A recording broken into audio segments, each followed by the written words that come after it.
make of it? So this question comes from a 26-year-old gentleman, and I'm going to try to change details as much as possible to maintain anonymity, and so you cannot understand or try to reach as to who that person is, right? So this person, 26-year-old gentleman, God knows who he is, where he's from, is saying that he is struggling with his relationship with his fiancé.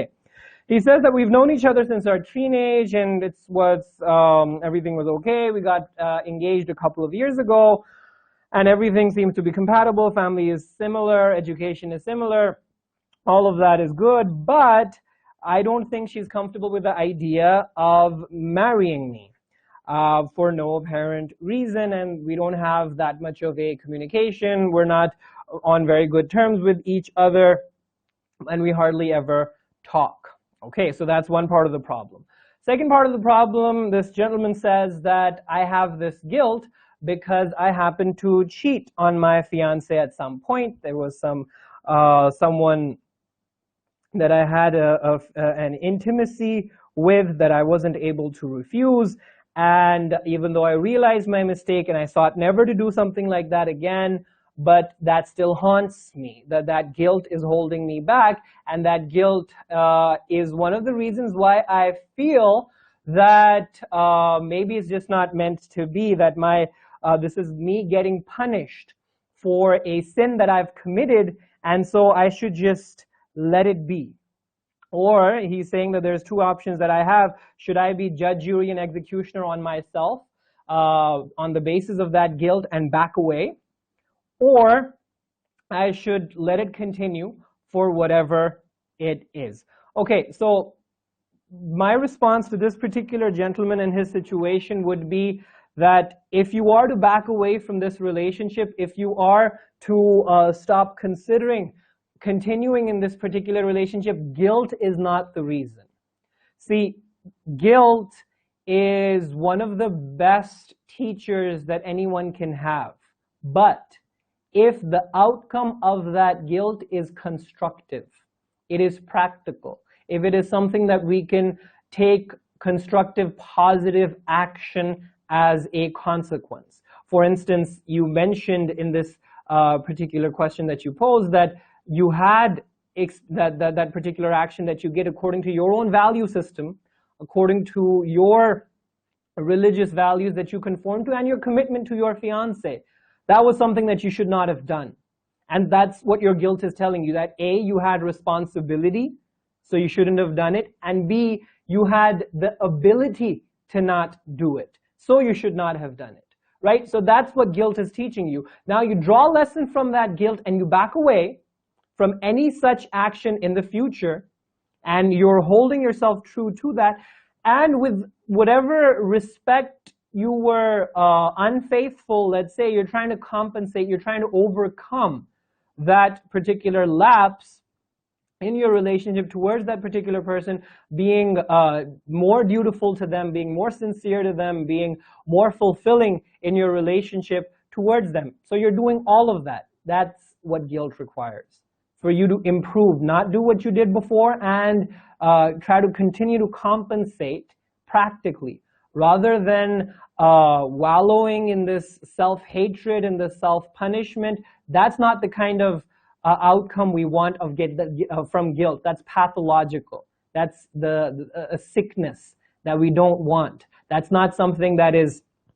That's not something that's constructive. That's actually for your personality, for your spirituality. It takes you a step down. It actually takes you on a downward spiral.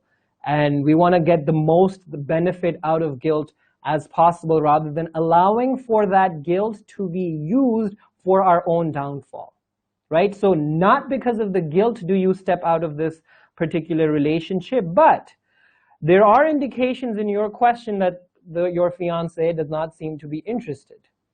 If I were in your place, I'd be very straight up in communicating and in telling her that, listen, I love you, or I want to love you, and I want to love you for the rest of our lives, but we got to get things straight here. Is it me? Are you not interested in me? Is it something I said? What is it? We need to know. Is it the idea of marriage? Because we shouldn't be able to go on like this, right? So why is it that she's uncomfortable? Maybe there is a possibility that coming from the cultural values that you do, or that she may come from, she may be saying that I don't want to get into any particular emotional attachment prior to getting married. Maybe that's her perspective. Or if that's not the case and you are the reason she's not happy with you, or she doesn't have any feelings for you, or maybe she has feelings for anyone else, it doesn't matter. You need to find out. You need to have a conversation. You need to have a candid conversation. Bring these things on the table. And if it is your guilt that is holding you back from bringing these things on the table, then don't let it. Have that conversation.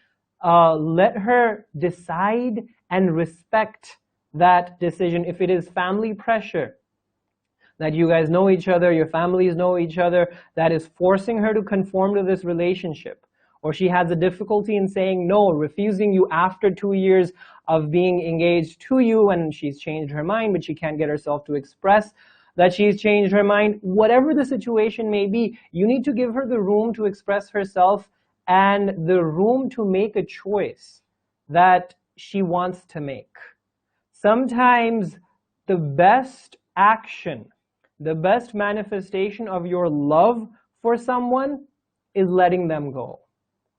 Right? So if that's what it is, if that's what this particular relationship entails, by all means, that's what it should be. But you don't know that until you have that conversation, until you find out what it is that is keeping her back from not participating in this relationship, or giving off signs that she's not interested. Talk about it. Because if you're not going to just to assume that, okay, fine, let's just let it go the way it is, maybe once we're together she'll fall in love with me and everything will be hunky-dory. No, don't go for that. You don't want to do that to you, to yourself, or to her. That you take that risk that somebody does not seem to be all that okay with you, and you make such a lifelong commitment with them.